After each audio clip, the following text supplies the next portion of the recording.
Hello, everyone, and thanks for joining me. Today, I want to break down, we'll touch a bit on Miss Beyonce and her new video, Lemonade. So, it's all over social media. If you haven't heard about it by now, you must be under a rock. And it's getting even bigger and bigger, which, of course, Mrs. Carter knows is going to happen. So, to get into it, I know there's going to be tons of videos breaking it down and everything, so I'm going to touch quickly on what I can just off the bat without having to go into research, just because I want to get this video out there. And if you want to discuss anything further, let me know in the comments below, and I can do an update to this. And of course, before we get into it, if you're going to leave a comment below, please like and subscribe. Okay, if you're watching this, like and subscribe. All right, let's get into it. So I'm going to come from the perspective of Beyonce, just in her general life. Of course, none of us know her personally, so it's all just speculation. We're all just trying to see what we can learn and glean from this video. If you do know her personally, hit me up because I want to meet her. All right. Okay. So when we think of Beyonce, some of us might think of a frivolous girl, somebody, people say she has no talent. You're always going to have haters, right? Me, myself, I never listened to Beyonce until her most recent album. What was that album? The first one that she did, The Surprise Shocker on iTunes. Before then, I never listened to her just because she didn't resonate with me. But I find watching her now, as she's had her daughter, as she's matured, as she's coming into her own as a woman and as her own manager and as her own person, her essence has changed. The quality of her material has changed. She's becoming more in tune with her femininity, with her sexual side, and with her power, with her strength. And she's speaking out about it now. Recently, I'm noticing she's coming forward about it more and more. Now, she is an amazing marketer. So I'm not going to even touch that, because everybody who says, well, she's an entertainer and a marketer, you are correct. She is awesome. She knows her market. She knows how to target them. She knows what's going to shock the public, and she knows how to keep her name out there and relevant. But don't use that to downplay her, because to know that without having a leader, without having like somebody telling you that, means that you also have to have a mind of your own. You have to have a great mind and vision of what you want to do, which a lot of artists today don't. They're just pawns for the label, and they're told what to do and they do it. So don't discredit the fact that she, in her own right, knows what she wants and how to get there. So let's get into Lemonade. When we start talking about this video, Lemonade, which freaked out a lot of people, first of all, because it does have an element of darkness. When we start talking about that, we have to remember what we know about Beyonce. What's public knowledge? Public knowledge is, number one,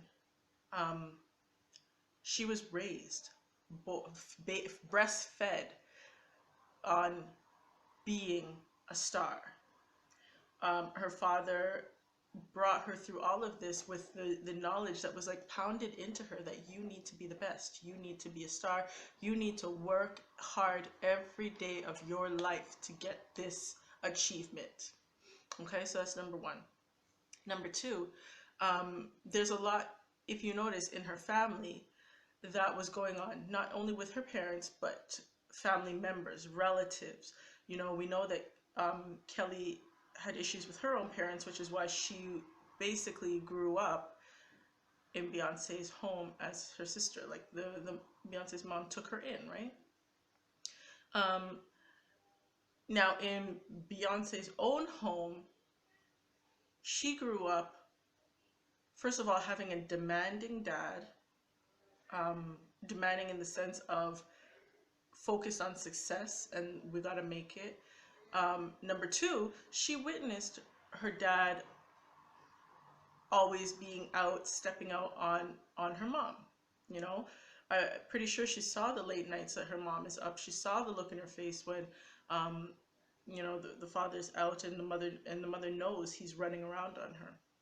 So she didn't grow up in this little protected bubble of celebritism or stardom. She grew up seeing hurt and probably saying to herself, I'm never going to let that happen to me, right? So when you take a look at the background she's coming from, you see why her determination and her drive is such that some people will hate her and some people will love her for it. I don't think she cares. I don't think she really cares. It's all about what needs to be done, right, to get this job done. So let's get into Lemonade now. We all know, if you've researched and if you've listened enough, we know why she called it Lemonade.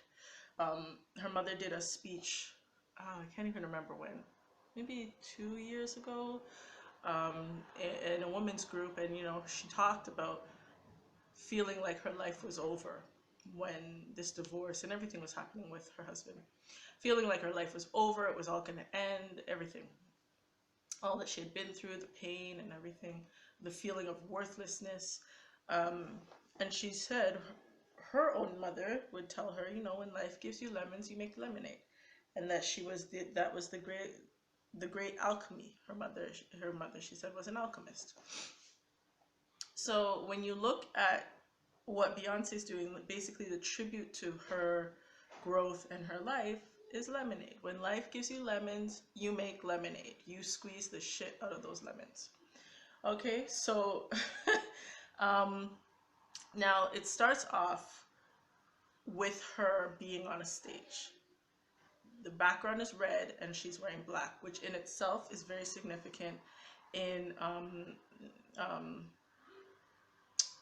magic and esoteric knowledge, in metaphysics. Very significant. Touch. So at the beginning now, she is walking through a field, kind of just by herself with her thoughts. And the song talks about, I want to catch you whispering, and I want you to know that I've caught you whispering. So basically, it's saying, I want you to mess up, and I want you to know that I've caught you messing up. All right? At this point, we don't know who she's talking to. We're speculating. We're like, okay, where's this going?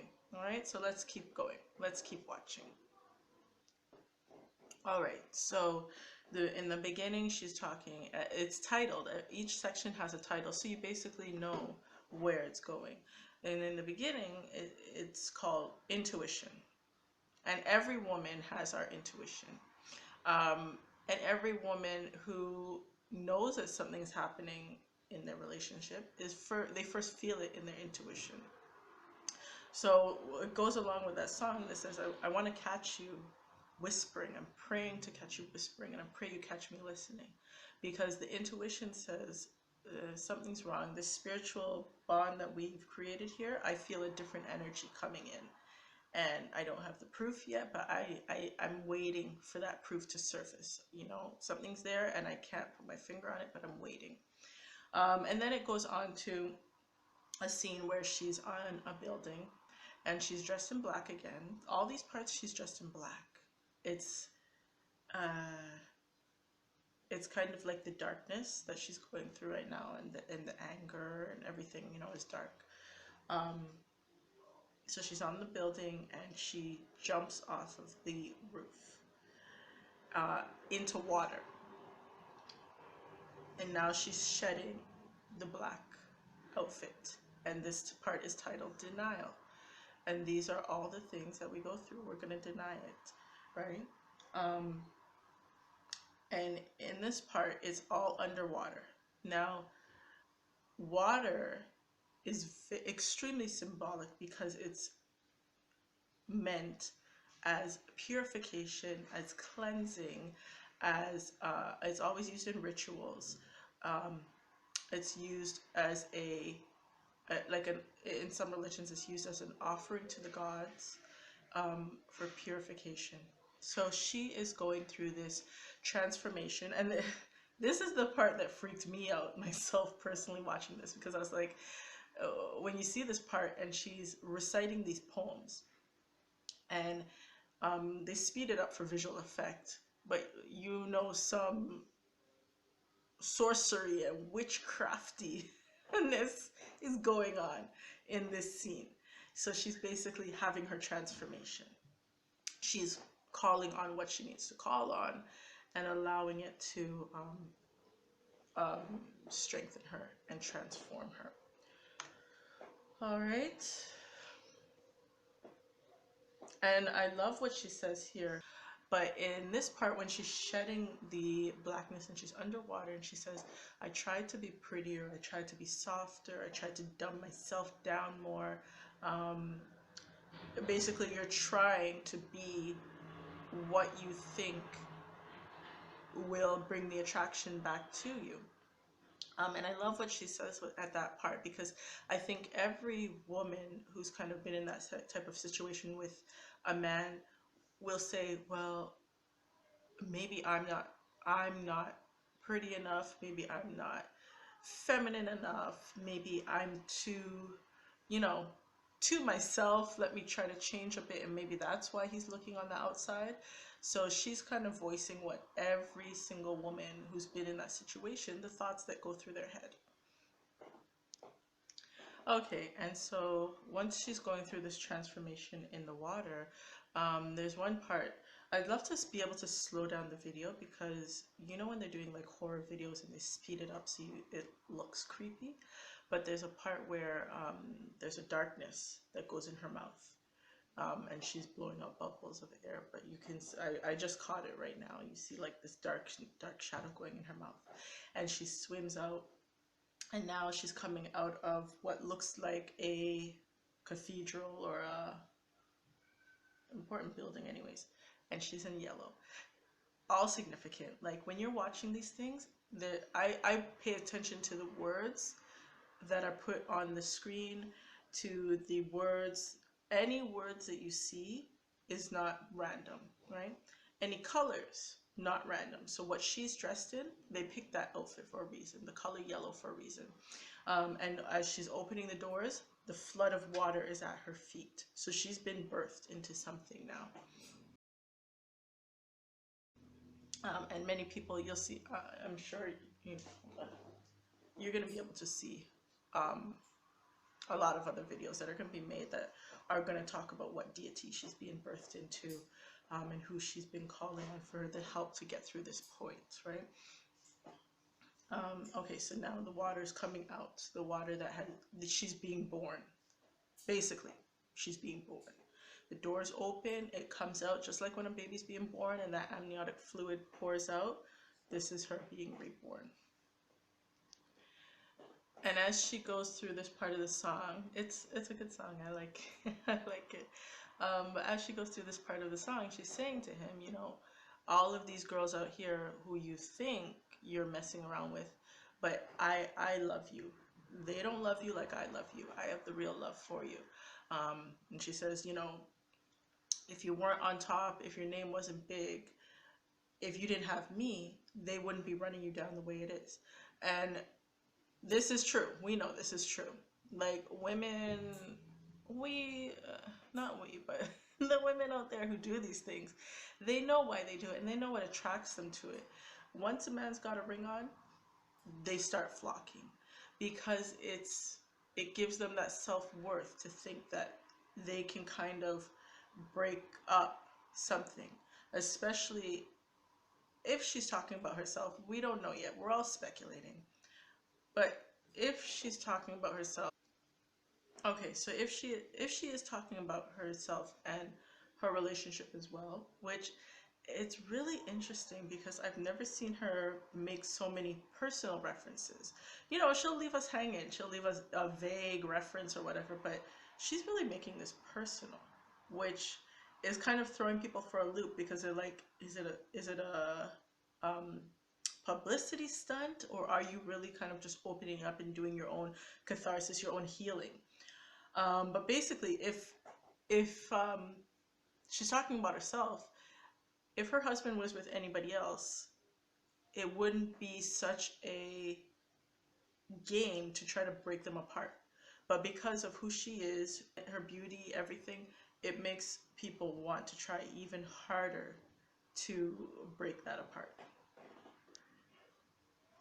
And so at that part, she takes a bat. The bat is called hot sauce, which is cute. But basically, she is smashing up the place, and she says, you know, I'm gonna f up, you know who. So I think every woman who has that anger, you know that feeling, right? When you're ready to bring something down, you're ready to light something on fire. Okay, so she's using that. This is the first step. You know, the anger now sets in. Um, and this is all, it's all just a storyline, guys. It's a whole storyline. And a lot of people who stopped at the beginning and said, you know, I saw a lot of people because of religious beliefs, and they were like, whoa, it's too demonic, or because the vibration at the beginning was really angry, dark. Oh, it gets back into it. So there is still a lot of dark, angry vibration, but this is just life. Like everything is not butterflies and pixie dust. This is life. We're gonna have those angry vibrational times, but it's what do you do with it?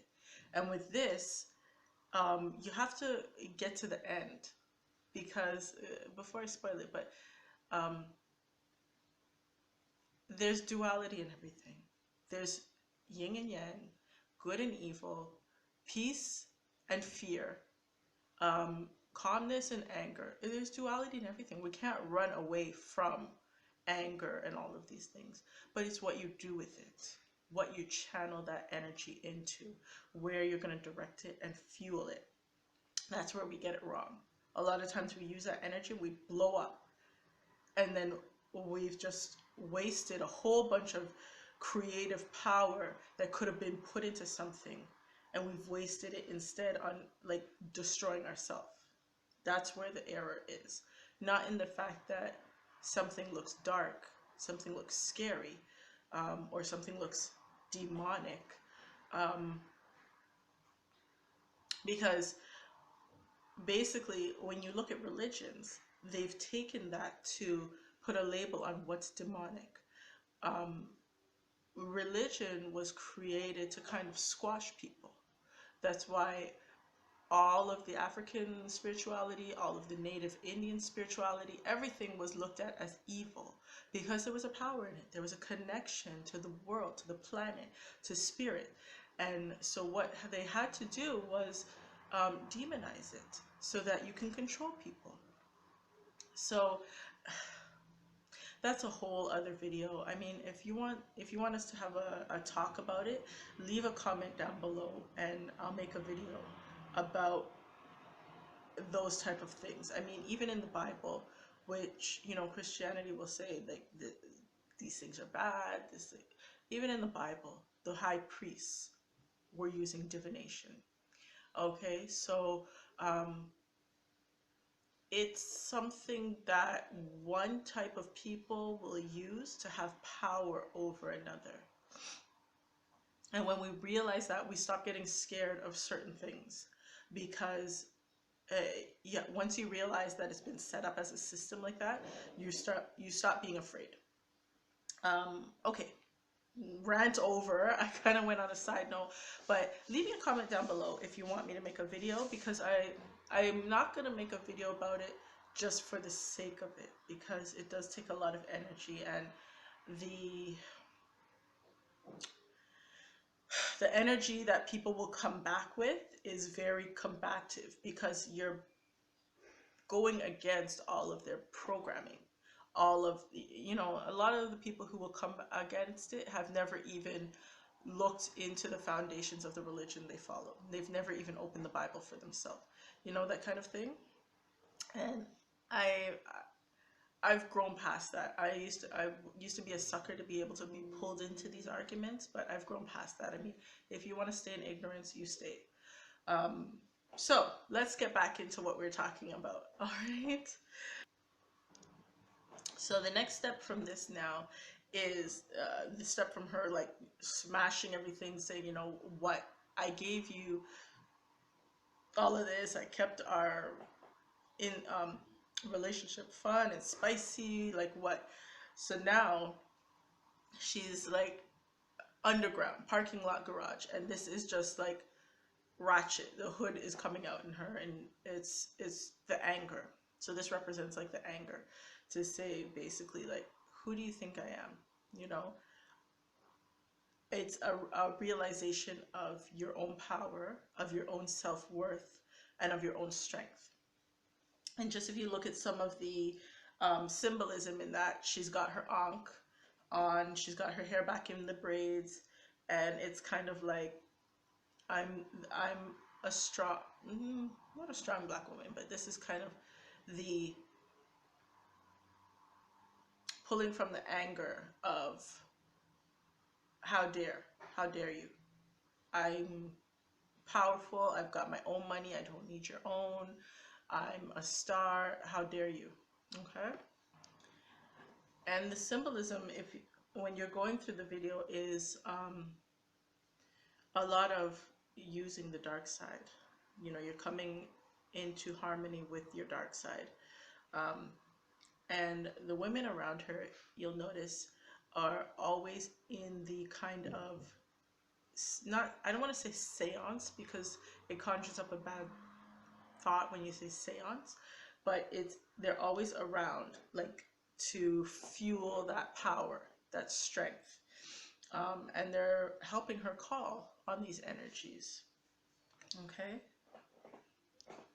Okay, and so we've got a lot of powerful women in this video. Shout out to Serena. She just came in there with all of her like lioness strength. She just came in there with power. And it's a video, it's a message of strength and empowerment, like especially to the black women. I don't know what snapped in her, but she's just like, I'm riding this vibration, this change of energy, and I'm unapologetically black, I'm unapologetically African, and I'm unapologetically magical. She is calling on some magic. All of the scenery, all of the symbolism is all African spiritual magic. Okay, so in this next clip, she has a song with The Weeknd, and the song is basically talking about a driven, determined woman who's working like, I don't know what kind of work she's referencing to because it's like all in like a red light district. But basically she's saying she works for her money, but she doesn't have to give herself up. So she's referencing power and drive and determination, but not selling yourself. And at the end of this, which as soon as I saw, I was like, whoa, she has a door. And all of a sudden you see flames come from the side and go up the sides of the door. So you've got two flames up the sides of the door, there's a triangle at the top of the door, and then the doorway. And exactly what she's symbolizing there is Solomon's temple.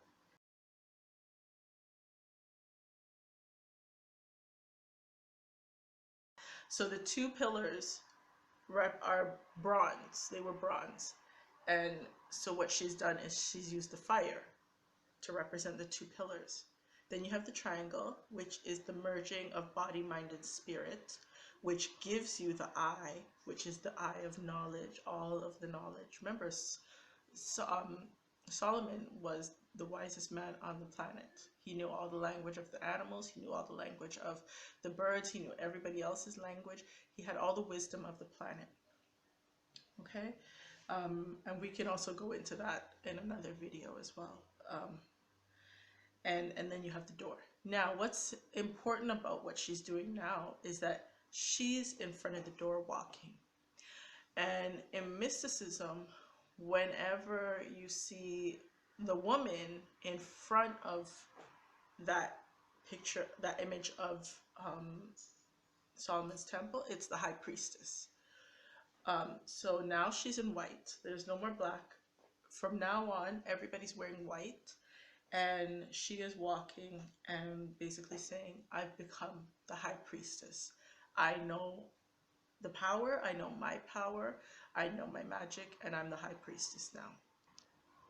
And so the whole setting of this film is down south, New Orleans, Louisiana, the Bayou, which we know are very spiritually, energetically charged areas. Like, these were areas where you had the slaves who knew the magic they were bringing from Africa and who were trapped at this point. You have so much blood in that land from the slaves being killed. You have so much anger, so much frustration, determination, but also so much strength and power and resilience and fight and determination in that soil of that land, that it's almost incredible, even when you think about it, that our forefathers were there and they knew the power that they had, they knew the gods they were going to call upon, and they were using it. The slave masters were terribly afraid of them because they knew how to use this magic, and that's why they had to dumb them down with the Bible. That's why they had to shove that down their throats, because they said, we can beat the crap out of them, we can kill them, but their spirits are too strong. Their spirits are way too strong, and that's how they had to try to destroy it. So anyways, she goes into this now and she's talking about the legacy of mother to daughter. What am I going to leave, or what are we leaving our daughters? Are we leaving them the image of always seeing us in pain or in disappointment or in turmoil? But are we also going to teach them the strength that they have, right? And it's all women, and the people who they've lost are all men. Okay, so what we're looking at now is what's happened to our people. Our women are losing our men. Big thing that she pulls from is a reference from Malcolm X, who, when he has a speech that talks about the most disrespected woman in America is the black woman. So now we're pulling into reconciliation. We're pulling into the strength that we've had to have as black women, and the losses of our black men, the losses of the strength of our black men, and the tearing apart of us, which was especially a big part of the women's feminist movement in the black community, was a big part of tearing the families, because until then, black families were together. They were close-knit. Women and the men, they worked together. But when the women's libs started coming in, and they started pulling in black women to join, they also put that barrier between black women and black men, so that we would end up fighting each other instead of joining together for our rise. And we have a scene now, right after they show the women holding the pictures of the men they've lost or the men in their families. We have a straight magic scene. Straight up.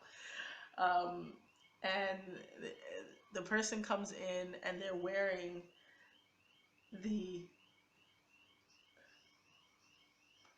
they're wearing the New Orleans Native Indian costume, and they've got the tambourine, and it's very rhythmic. It's like you don't even need to know symbolism to know that that's straight up magic. And the person's going around like a dining table, family dining table. It's all old, like set like on plantations kind of imagery. And she says at the end of that, magic, right? And then we cut to a scene of a baby on a bed, which the baby we always know is like new birth, new life, babies. The song at that point is Freedom. And basically, she has the same women, Trayvon Martin's mom, Michael Brown's mom, and the same women that she used, showing the oh, I have like goosebumps right now. Can you all see that? Goosebumps because just the imagery. I mean, one of the mothers, like, she couldn't even help. You just see this tear coming down her eye while she's holding her son's picture. Um, and so she goes into freedom. And the song basically says, you know, cut me loose, I can't move, freedom, we need freedom. And she did this song with Kendrick Lamar. Um, and in it, she references now back to her grandmother who taught about the lemonades. When life gives you lemons, you make lemonade. So where are we going to move from this point? How are we going to get forward? What's going to be our mindset? And the poem that she used for this part references, you know, the person who tore me apart, who destroyed me, is the same person who's able to pull me back together. And she shows an image of a black man and a black woman together now, you know, and the strength. And then she shows an image of her sitting with the women um, on this porch, and the strength of woman, of what a woman can do.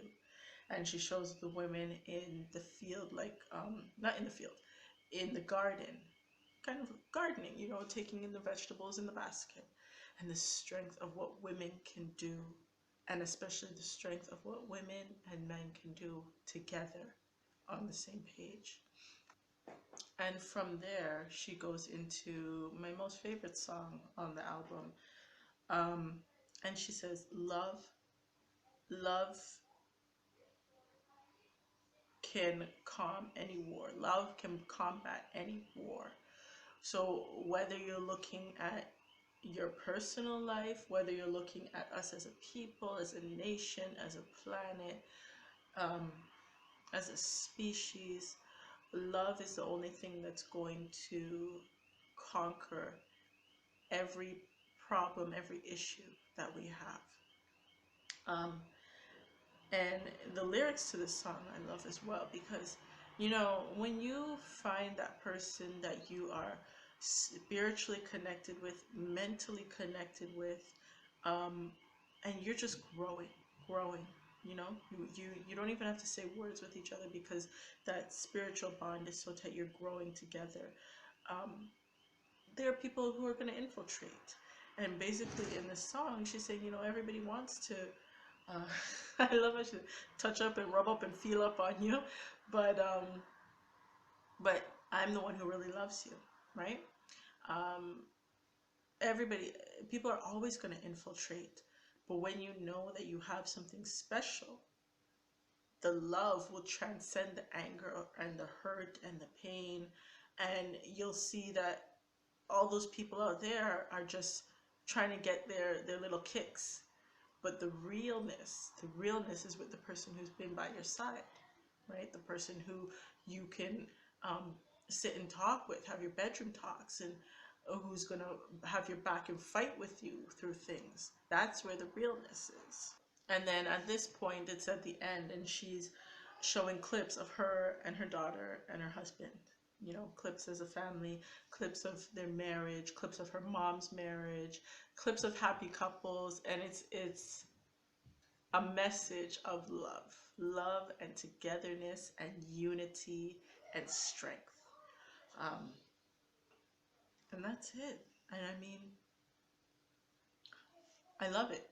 I love it. I love the symbolism. It was incredible symbolism. I love the artistic directory. Is that a word? Directory of it. Um, and you know, we can say it's all about hype, it's all about this, but let's get the message. Let's get the message she's putting out there. We could say, oh, she's putting a spell on us or whatever. Yeah, maybe she is. It's no different than what McDonald's does to you. It's no different than what your favorite television show does to you. It's no different than what Scandal does to all of y'all who are watching that mess. It's no different than what Empire does, making everybody think that being ratchet and ghetto is cool. Um, they're all casting spells, but you got to go to your higher mind, your higher knowledge, and say, what is the spell that's going to help me grow? What is the spell that's going to help me overcome all of this dumbing down that has been done to us? The spell that's going to get you out of religion is going to help you grow. The spell that's going to get you out of jealousy and anger is going to help you grow. The spell that's going to get you back on track as unity with man and woman, with husband and wife, with mother and daughter is going to help you grow. The spell that's going to get you back into touch with your ancestors is going to help you grow. So we can't be so afraid of everything, because then what it does is it holds us back in our prisons. We got to keep an open mind, and with an open mind, you're going to grow. So there you go, folks. There's my take on it. If you've made it this long with me, thank you. I appreciate you. I have gratitude for you. And I'm glad that I could get this out and discuss. You know, there's not many things that we can discuss like this with a lot of people, but for those of you who have stuck with me, please let me know in the comments, because I want to thank you. And if you want me to talk about anything else, let me know in the comments as well, because I got a lot held up inside that needs to get out. What we have to remember, especially as women, is we have an undeniable spiritual bond, spiritual link to the divine, to all of the otherworldly beings that are out there. And all throughout history, it's been known. It's only us in this generation who don't know it ourselves. Why do you think all of the modern religions are so focused on being male-centric? Because there's no spirituality left in them. They want rules and control and dominance. When you remove the female essence from an equation, you remove the spirituality. And that's what we need to get back to, is our spirituality. If it can't be done, you know, if you're fighting or if you're battling with doctrines of religion, just get back to your intuition. The woman's intuition is not a myth. It's that way for a reason, because we have a higher sense. We have a higher connection that we're able to draw on, and that we were able to help direct and guide our men to be the warriors, to be the leaders, to be, you know, whatever it was back in the day. You know, the Romans always used to go to their oracles. The Greeks had their oracles. They had all of these women who were very spiritual and who knew how to tap into it. So that's about it. I find it very interesting that this came out. Prince just passed. I mean, I didn't grow up with Prince, but my older sister, I grew up with listening to her listen to Prince. So I didn't even know how deep he went. I don't even know if a lot of people knew how deep he went. But with his passing now, we're learning a lot of the knowledge he was trying to teach us. He was trying to teach us to stop being slaves to the system. He went through it himself, to these corporations, to wake up and realize what they're putting in our air, what they're putting in our food, what they're doing to us, how they're destroying us. And I didn't realize it at the time when I was growing up, but looking back now at Prince, he was so unapologetically black. Like, he didn't try to hide himself. I said to my husband the other day, I'm like, why did we never notice that his symbol was an ankh? Like, how did that one go over our heads?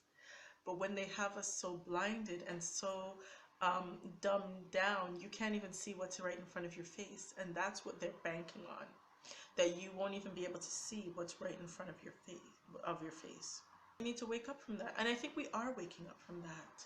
You know, I was talking on Facebook, and one of the girls on Facebook was telling me, you know, we're going into the age of Aquarius, which I'm like, what? I've been hearing about this since I was little. I thought we were done past the age of Aquarius. But anyways, I don't do astrology. So to know that we're going into that now, which people who were paying attention to this knew that this was going to be the age of awakening, the age of reckoning, the age of shift of power. And we're seeing that in this past week. We're seeing that shift. You know, Prince passing, leaving more knowledge that by his passing than he did when he was alive. I was like, did he know this? Like, was he like, y'all need to wake up, so I'm gonna have to move on to the next dimension, because this is the only way I'm gonna get you guys to wake up and know what I've been talking about, you know? So with that, with Beyonce doing this, you know, it's full of just the strength and the power of women getting together. As you know, some people would say a woman's sisterhood. Yeah, I don't really look. If you're having a woman's sisterhood, then y'all better be conscious. You better be on the same wavelength. It's not just, you know, a kumbaya. A woman's sisterhood, you better be pulling in your woman feminine energy, not just to big up yourselves as women, because then you're ending up with the same problem that happened with women's lib or women's rights, the feminist movement. You're ending up with that same problem of destroying and separating.